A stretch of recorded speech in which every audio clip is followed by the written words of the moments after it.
When a child is born, जब एक बच्चा जन्म लेता है सबसे पहले लोग ये जानना चाहते हैं वो गर्ल है या बॉय है। इसी को जेंडर कहते हैं। एक बच्चे का, एक चाइल्ड का बॉय या गर्ल होना इज कॉल्ड जेंडर। और जब बच्चे का जेंडर पता चलता है तो लोग उसकी परवरिश, उसका लालन पालन उसी हिसाब से करना शुरू कर देते हैं और फिर उसकी अपब्रिंगिंग स्टार्ट होती है।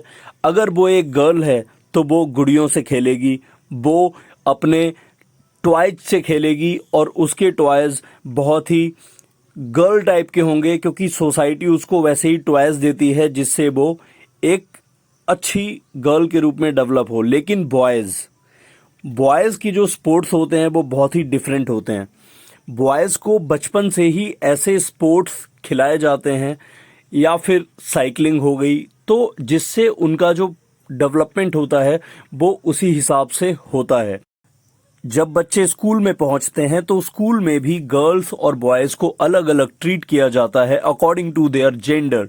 सो स्कूल में भी जो परवरिश होती है, स्कूल में जो बिहेवियर होता है, दैट इज़ ऑल्सो डिफरेंट। अब उनकी फैमिली भी उन्हें अलग अलग तरीके से ट्रीट करती है। Boys are treated differently and girls are treated differently. Even in the world, in the society, girls and boys are treated differently.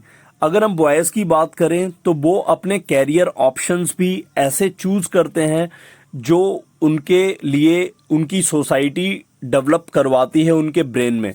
Like boys को स्टार्टिंग से ही सिखाया जाता है you have to be a soldier, you are brave, you have to take a profession like soldier, policeman, आपको ये बनना है।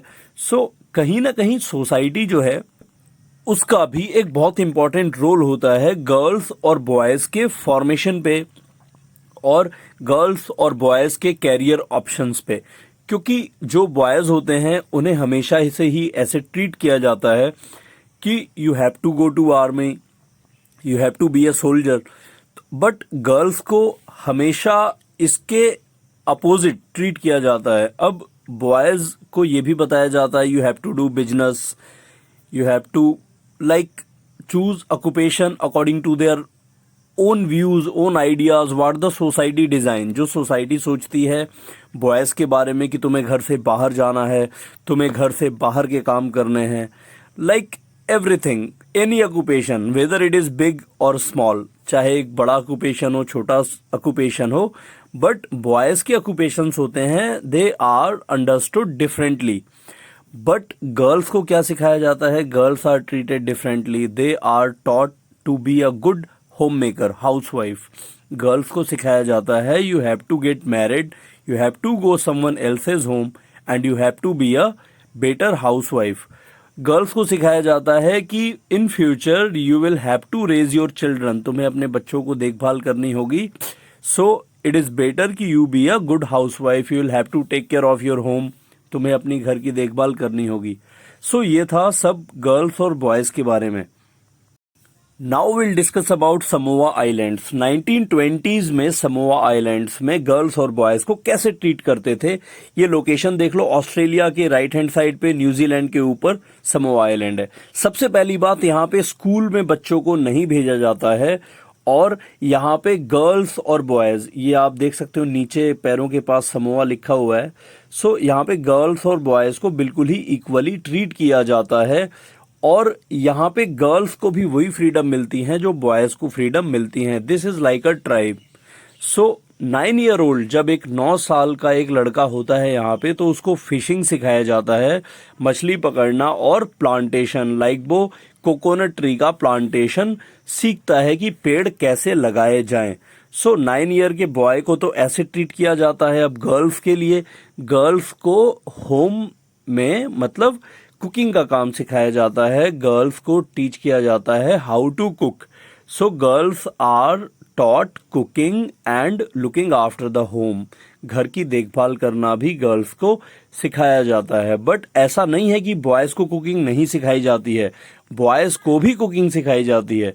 साथ में जब गर्ल्स 14 ईयर्स की होती हैं तो गर्ल्स को भी बाहर काम करने के लिए भेजा जाता है, साथ में उन्हें प्लांटेशंस वगैरह भी सिखाया जाता है। मतलब at the age of 14 years, girls and boys are treated here equally.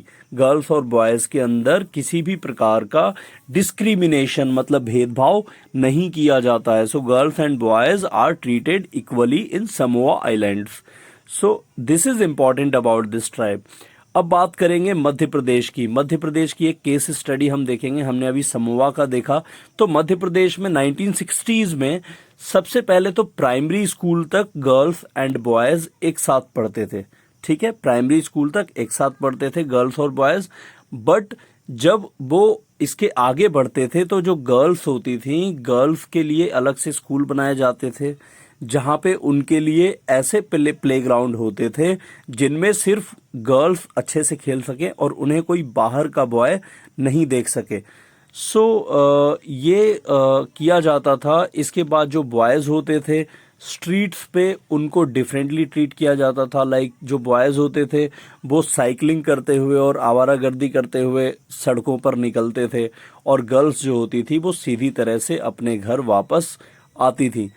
इसके बाद हम यहाँ पे देखेंगे कैरियर. सबसे ऊपर की लाइन में लिखा हुआ है एक बॉय जो होता था उसके पास बहुत सारे ऑप्शन होते हैं, अभी भी होते हैं, पहले भी होते थे. वो कोई भी कैरियर, ऑक्यूपेशन मतलब पेशा, वो चुन सकता अपने हिसाब से. तो इस तरह से हमने क्या क्या समझा यहाँ पे. फर्स्ट लाइन देखो, सो वी फाइंड कि एनवायरनमेंट जो होते हैं हमारे लाइक फैमिली, सोसाइटी, सब मिलके गर्ल्स और बॉयज़ को अलग अलग ट्रीट करती है. सोसाइटी बताती है क्या करना है या नहीं करना है.